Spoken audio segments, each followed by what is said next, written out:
The last time you spent major cash, you likely thought you were being perfectly logical, carefully weighing the pros and cons. In reality, you didn't. Why is saving money the easiest financial concept to understand, but the hardest one to actually execute?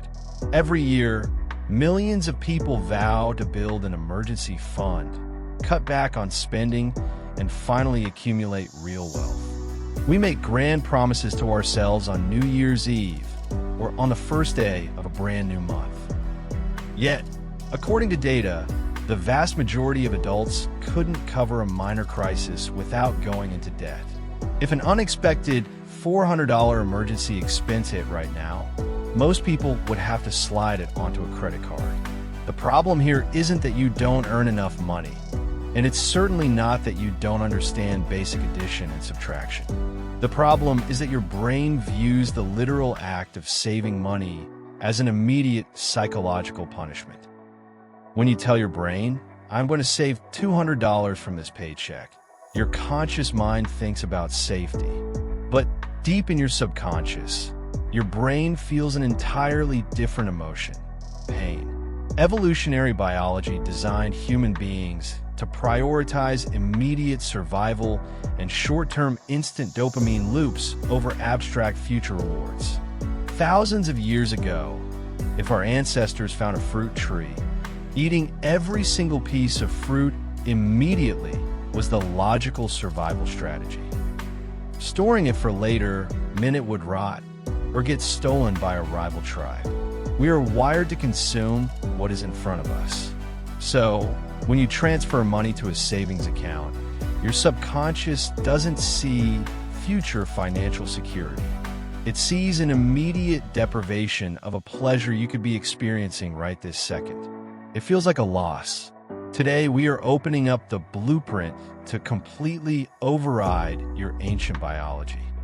We're going to build a behavioral framework that allows you to game your brain and accumulate wealth completely by default. We're completely discarding the old, toxic internet advice of extreme frugality and skipping your morning lattes. Instead, we are focusing on structural systems that make saving entirely effortless. Let's look at step one. Step one, the Invisibility Principle. The very first rule of structural money management is simple. If you can easily see the money, you will eventually spend it.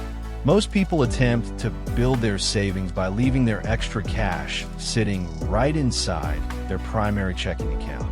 They promise themselves that they will be disciplined, look past that money, and simply avoid touching it for the month. But proximity completely destroys discipline.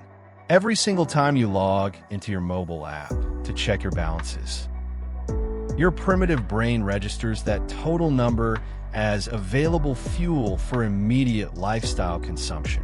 You see $1,000 sitting there, and suddenly, an item online that you didn't even know existed 20 minutes ago feels like an essential purchase. To permanently break this psychological loop, you have to make your savings completely invisible to your day-to-day life. This means your savings cannot live at the same financial institution where you hold your everyday debit card. You need to open a high-yield savings account at a completely separate digital bank, an account completely untethered from your primary checking. And here is the technical setup to ensure the invisibility remains flawless. Do not download that second bank's app onto your phone. If they mail you a physical debit card or ATM card for that savings account, do not slide it into your leather wallet. Take that plastic card, leave it at home, and put it inside a secure drawer where it requires physical effort to retrieve. By deliberately engineering friction into your withdrawal process, you create a powerful barrier against your impulsive impulses. If you want to move money out of that account, it should take a business day or two to transfer back to your checking. That cooling off period is exactly what your logical brain needs to override a momentary bad spending decision.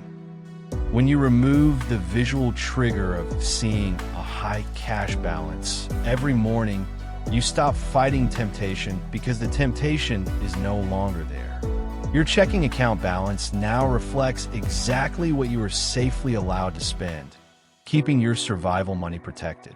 Now that we've made the storage destination invisible, we have to look at how the money actually gets transferred there automatically. Step 2. Artificial scarcity. There is a powerful law in behavioral economics known as Parkinson's law. It states that our demand for a resource expands to match its available supply. If you're given a 3-week deadline to complete a simple assignment at work, it will mysteriously take you all 3 weeks to finish it.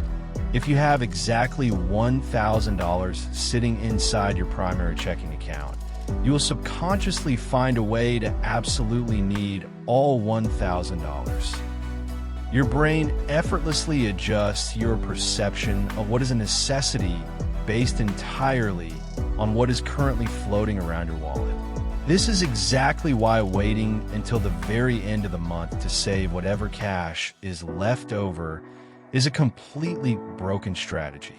By the time day 30 rolls around, Parkinson's law has already done its damage. There is never anything left over to transfer.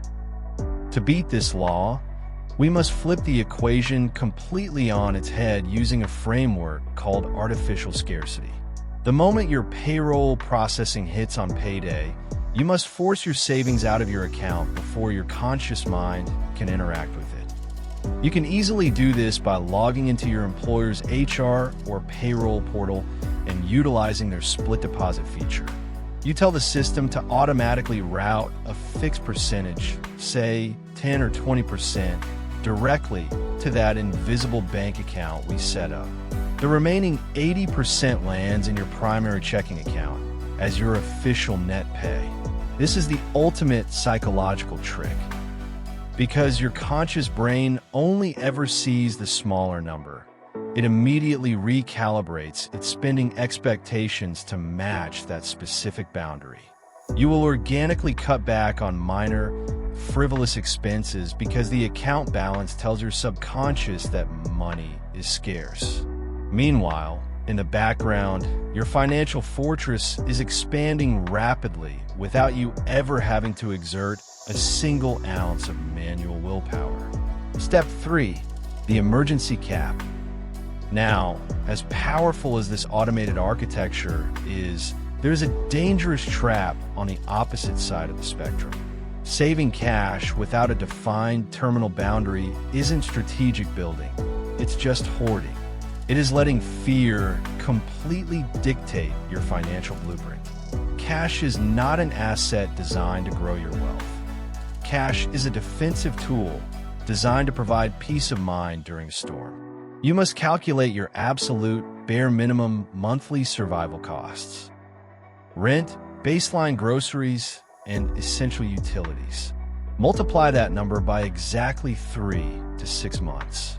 Once your invisible, high-yield savings vault hits that exact numerical target, you must put a strict cap on it and stop accumulating cash. Allowing massive mounds of money to sit idly in a bank account means you are actively losing a silent, losing war against inflation every single day. The purchasing power of that cash is melting away like ice under the sun. The moment your emergency cap is securely locked in, your defensive phase is officially complete. You take that automated direct deposit pipeline that was fueling your savings vault, and you immediately pivot the entire stream toward your investment options. You transition from building a defensive shield to engineering a wealth-generating machine that acquires stocks, real estate, or cash-flowing assets. True financial freedom isn't achieved by living a life of permanent restriction and hiding from the world. It's about building an elegant, hands-free architecture that removes human weakness and optimizes every single dollar you earn automatically. By making your wealth building invisible and establishing clear boundaries, you free your mind to focus on what actually matters. How many months of absolute baseline survival expenses do you currently have tucked away in your defensive vault? Drop your number in the comments section below. Make sure to hit the subscribe button right now to lock in your spot for the next layout. We'll see you in the next build.